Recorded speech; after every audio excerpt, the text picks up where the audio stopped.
So when you first arrived in Cambodia as part of the mission, what were your key objectives in the early stages?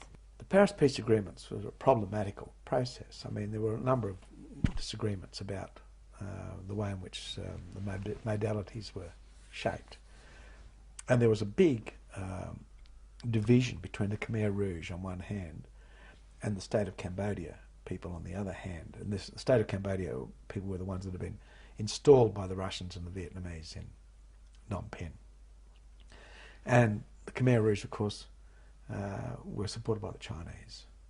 You know, and, they had deep cultural revolution contacts with the Chinese. And this was the real impasse between China and the Soviet Union, and as part of what the Chinese had seen as the Soviets surrounding them too, with, you know, pro-Soviet governments and so on. So there was a real impasse between those two components in the Paris Peace Agreements. I mean, the other two smaller factions more or less signed up for everything in the modalities. But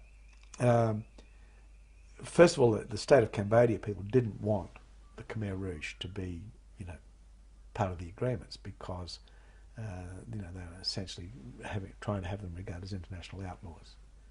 And the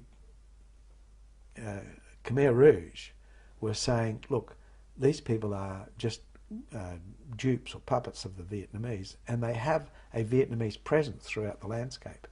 And regardless of the military, which was, you know, the primary objective of our cantonment and disarmament process, that the police of this faction are pervasive and they are a Vietnamese presence throughout the landscape. And, you know, the fact of the matter is that the modalities had never fully addressed this issue of the police. There was a form of gendarmerie, it was a military police that the Vietnamese and the Russians had installed with these people, political military police, which was better equipped, probably better trained than the armies that were part of this. And the Khmer Rouge were right about that. Okay. And that was never addressed adequately in this process. So the modalities had problems in that respect, but what we had to do was to get into the countryside and we had first of all to separate the forces, which is part of the ceasefire process. So in a sense that was part of helping them to exercise the ceasefire, to provide guarantees that there were no outside involvement of outside forces, so to control the borders, okay, and then to provide this process and these receptacles where people could withdraw from their fighting positions to be cantoned, okay, and then in those cantonments to be disarmed and eventually be demobilised. And that was the sort of stepping stone to all the civilian processes that were going to take place. The military had to implement this. So we had to actually get from all these factions where their forces were, what weapons they had, where we were going to canton, what process we're going to go through in the cantonment and so on. So I had to go to all four factions and get this information from them and then make a plan on the basis of that information. And on the basis of that plan, go back to the UN and tell them what sort of force I needed to do this job. Okay. So I went into the jungle and negotiated with these people, all the four factions, including the Khmer Rouge. I did some negotiations in Phnom Penh in November as well. It's before the force, before we had a mandate to actually deploy the force. We had the mandate to plan, and we had the mandate to implement the Paris Peace Agreements, but not the mandate to deploy the force. That required a plan, and we actually had to come up with logistic assessments of what this would take, and then get the UN committees to agree to the money, and on the basis of that we would then have a mandate to put the force in. in theory, we couldn't actually assemble a force, identify and assemble a force until we had that. So this first part of going in and getting this information from all these factions was a very, very important part of the whole deal. And in the meantime, conflict had restarted, of course. Paris agreements had been made, but people then started to manoeuvre on the basis of the Paris agreements to get themselves into the most favourable position. So Sihanouk had come in and he'd already started to manoeuvre himself back into this position of power. I mean, the outcome of such a suggestion that Ranariddh and Hun Sen, my two sons, will come together and we'll sort this out. We don't need a UN election. We don't need a UN force. And there were elements in the West that thought that that was a good idea too.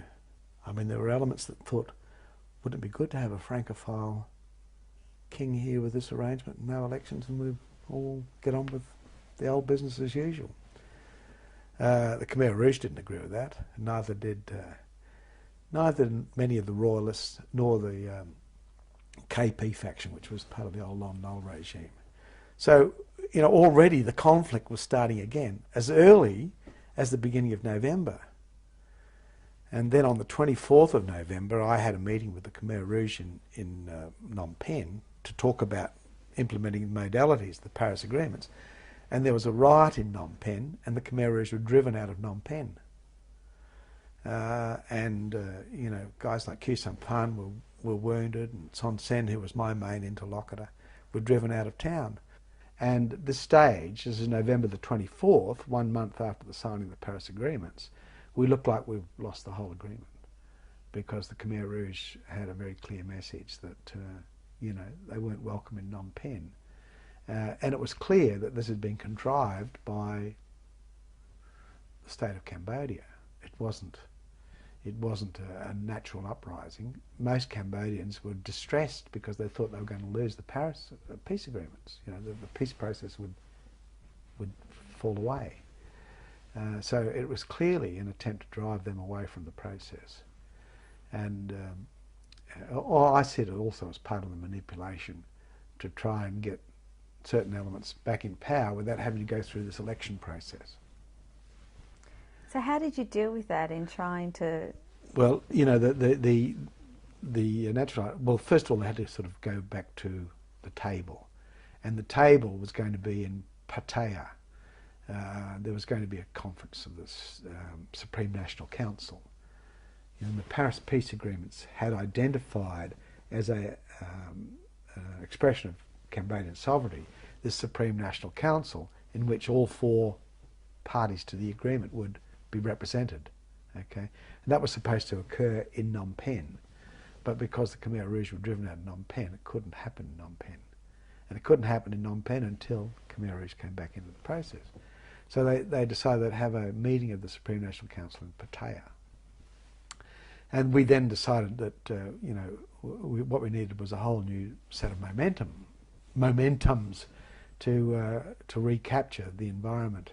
At that stage, the military guys had a meeting in the Cambodiana that night, and we decided that, you know, one of the big issues in this was a sort of a transcendent vision for nationhood. We would build it around the mine clearance thing. That this would be the idea that, okay, Cambodian citizens would come back through the process, come back together through the process of resurrecting their own landscape through mine clearance, and that we came up with this idea of building the Cambodian Mine Action Centre at the central, as a central part of this ethos, that we would actually use it as a focus for international aid. We would train young Cambodians as part of the demobilisation process to be mine clearers, national heroes, mine clearers, and they would be paid well, and this would be another way of infusing money into the Cambodian economy. So that was an idea that we asked the ambassadors to carry to the Pattaya conference. Very central idea. Interestingly, I mean, CMAC exists, Cambodian Mine Action Centre existed to this day, and it's got a lot of international focus. It went through some travails to get there, but that idea was born that night.